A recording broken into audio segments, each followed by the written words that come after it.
So you could have a cube, if you owned all the gold in the world, you could have a cube that would be 67 or 68 feet on a side.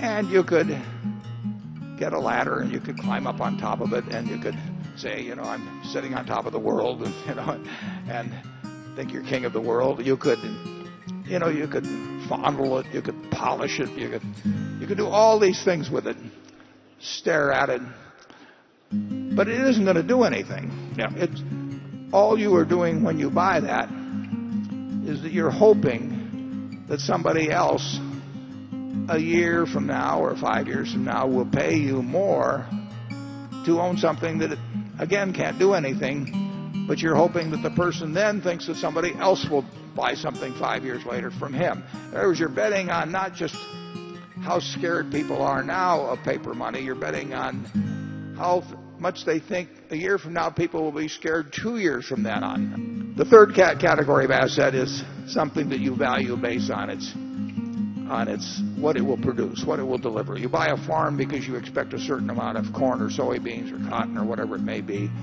to come your way every year. And you decide how much you pay based on how much you think the asset itself will deliver over time.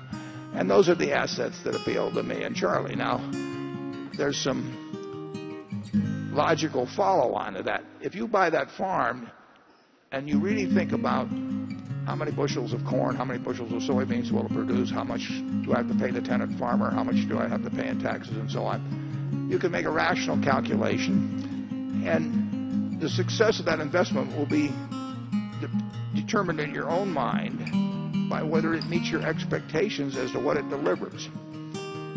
Logically, you should not care whether you get a quote on that farm a day later or a week later, a month later, or a year later.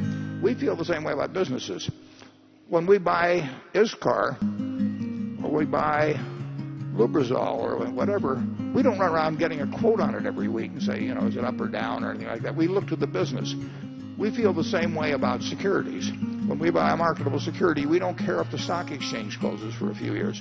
So when we look at Berkshire, we are looking at what we think can be delivered from the productive assets that we own, and how we can utilize that capital in acquiring more